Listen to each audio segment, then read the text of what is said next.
What's up everybody, welcome back to another video. Today we have my NXT Great American Bash reactions. So let's not waste any time and get into it. But before we do, please hit that like button, hit the subscribe button if you haven't already. Let me know in the comment section below what you thought of NXT Great American Bash. And let's get into kind of my thoughts and my reactions. And I'll on the show that happened last night. The show opened up with MSK successfully defending the NXT Tag Team Championship against Timothy Thatcher and Tommaso Ciampa. And if I'm looking down, I'm looking at the card in front of me on my tablet. So that's why I keep looking down when I do predictions and reactions. So I have the right order of this how the card went. But yeah, let's stop rambling. MSK versus Thatcher and Ciampa. This was a very enjoyable tag match. MSK, as I said in my predictions video, I'm a massive fan of. I like Ciampa and Thatcher. To me, they are more of a singles guys. I think of them as singles guys, and I probably would rather them be singles guys. But I do enjoy the team. I think they do fit well together as a team. But I'm happy they didn't get the belts here, so they can eventually split away into the singles stuff. And MSK, one of my favourite teams since their days as the Rascals elsewhere.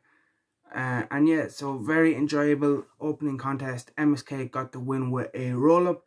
There was a near fall where I thought Thatcher and Ciampa might have had it. They hit the fairy tale ending on Wesley, I believe it was. And then Thatcher locked in the ankle lock. And Carter came in to break it up before he tapped. And then, yeah, they got the roll-up victory to retain the belts. After that, we had a segment with Regal and Samoa Joe in the ring where they called out Karrion Kross and Johnny Gargano. And basically, it was to say the title match was next week. And I actually thought it was the title match was on this show. In my predictions video, the list I had of the match card had the match listed for this week. So I don't know if the match was originally planned for Great American Bash and they decided actually, we have a lot of stuff going on this week. We'll just have it next week instead. Or if they never actually announced it and the list that I was looking at was actually wrong. But yeah, my prediction for that is still the same if you didn't see it. Well, actually no, they added Samoa Joe as the special guest referee.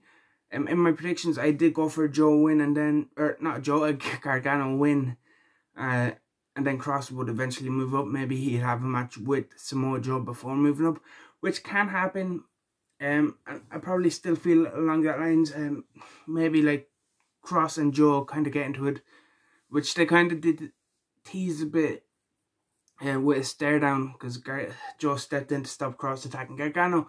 So maybe there could be something there where Gargano kind of capitalizes on Joe and Kross getting into it. Gargano rolls up, Kross 1, 2, 3. Kross drops the belt, has a match with Joe, then moves up because again the rumours of Kross is likely to move up. Same with Bronson Reed because they did have dark matches before Raw and they were on main event and stuff like that. So kind of like how Bronson lost, I do feel like Kross will lose his belt next week. Maybe not next week, but I do see him losing the belt and moving up. And he did kind of tease moving up to the main roster in this promo, Karrion Kross, because he said that he wants to main event WrestleMania and become WWE champion one day. So maybe I feel like that could be a little tease leading to him moving up to the main roster. They could always go the page route where she got called up and vacated the NXT Women's Championship. Maybe they do that with Kross. But yeah. Anyway, we'll find out next week if he does lose the belt or what happens there with that. Next up, we had LA Knight successfully defending the $1 million belt against Cameron Grimes. And now Cameron Grimes must be the butler of LA Knight. And I did say in my predictions I wanted Cameron Grimes to win. But for storyline purposes, with the butler stipulation, I thought Grimes would lose, which he did. And this was a solid matchup. It was not bad. I won't say it was anything special, but it was an enjoyable matchup. The finish kind of wasn't a clean finish either, so it always leaves the door open for kind of Grimes eventually getting away from Knight and setting up another match. Knight brought the belt into the ring. The ref kind of grabbed it off from Grimes, rolled him up. Knight rolled through, grabbed the tights, only a 2 count. They end up out on the floor and LA Knight DDTs Grimes onto the belt. and Grimes gets back in at the count of 9. Of course, the referee didn't see it, and Knight hit the belt under the ring. But Grimes got back in, got hit by Knight's finisher, I can't remember the name of it, and got put down for the 3 count. So I'm very interested to see how this plays out with LA Knight and Cameron Grimes. I feel like there'll be some good vignettes with these two as Knight's butler with Grimes. So yeah, interesting to see how that plays out. Then they announced the competitors for the breakout tournament, which begins next week, and the competitors are Trey Baxter, Carmelo Hayes, Ike Manjiro, Joe Gacy, Andre Chase, where are the other ones? Odyssey Jones, Josh Briggs, and Duke Hudson. Of course, Ike Manjiro, big fan of from his days in Japan. I've seen him on a few All Japan and DDT shows. Trey Baxter was Blake Christian and the Independent. He was pretty much everywhere for a while. He might have worked AEW Dark, I can't remember. He definitely did work a couple of shows for Impact as part of the X Division. I think he done stuff for New Japan Strong, of course, but mainly he would have been in like GCW. I think he done stuff in PWG as well. So yeah, he's a big indie guy who was everywhere. I think he has done stuff on 205 Live before. So has Ike Manjiro. Actually, I've seen stuff of him doing stuff on 205. They may have had NXT appearances as well. Carmelo Hayes had a match against Adam Cole recently on NXT as well. And Joe Gacy, a big independent name as well. I believe he's a former CZW champion. He did stuff in Evolve. And yeah, he had a match on 205. I believe it was like a NXT Breakout Tournament qualifier this week. I didn't watch it. But again, just from what I've seen online. Other competitors, Josh Briggs. The name sounds familiar. I think he might be another Evolve guy. I might be wrong about that. Odyssey Jones, I don't know too much about, and Andre Chase, I don't really know too much about. The name doesn't really sound that familiar to me. If I knew his independent name or something, maybe I might have heard of him before. And the last competitor in it is Duke Hudson, which is a repackaged Brandon Vink. Of course, Vink, he did stuff in NXT before. He was actually on Raw with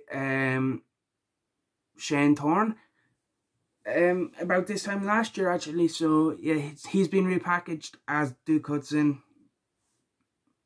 So yeah, it'd be very interesting to see how that new character and gimmick works out for him. He faces Jiro in the first round of the tournament next week.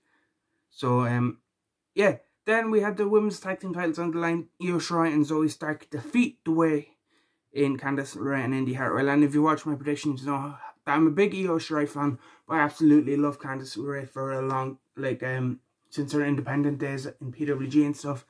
So I'm a massive Candice LeRae fan, so I'm kind of annoyed that she lost, but I like Io, and Zoe Stark is good as well.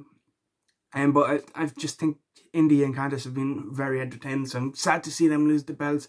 But it wasn't even a clean loss. There was a bit of distraction. If you've been watching NXT, you'd see like the battery charging, that fully charged and revealed that was Tegan Nox coming back at 100%. And I'm a big Tegan Nox fan since her days as Nixon Newell on the Independents over in here in she wrestled a couple times here in Ireland. Of course she's from the UK, so she wrestled all of the UK indies. I believe she did do stuff for Stardom and in Japan as well. So yeah, big Tegan Nox fan, so I'm happy to see her back fully healthy. Hopefully she can stay fit. And yeah, it looks like they're going to go into feud with her and Candice, because she cost them, kind of distracted Candice, which allowed Io and Zoe to take advantage to regain the belts. And then after she brawled with Candice. So yeah, it looks like we're moving into Candice LeRae versus Tegan Nox feud. Well, it is Nixon Newell, but in WWE her name is Tegan Nox. Yeah, it looks like we're moving into that. And then after that match, the Dexter Lumis carried out Indy Hartwell, of course, continuing on the stuff they've been doing with that. Then we had Hit Row's NXT North American Championship celebration. Not much to talk about there, just Hit Row rapping.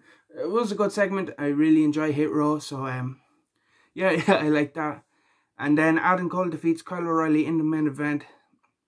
A very good matchup, of course. O'Reilly and Cole, you knew it wasn't going to be a bad matchup. And Adam Cole got the win with the Panama Sunrise. And yeah, very good back and forth matchup. Probably my favourite match of the night. Definitely recommend watching it. Cole and O'Reilly have great chemistry. And now that puts him at 1-on-1. O'Reilly win the first one. Cole getting the win back here. So again, it probably leaves the door open and probably heading towards a rematch. A third match to end the series. So yeah, very interested to see that how that plays out. It'll probably be some sort of stipulation. Of course, the first match was like no holds barred or unsanctioned or something like that. This one was just a straight up 1-on-1. So be interesting to see if they do the third and what stipulation they would have for that one. But yeah, that is it for this video. As I said, please leave a like on this video, subscribe if you haven't. Let me know what you thought of NXT Great American Bash in the comment section below. And I will see you in the next one.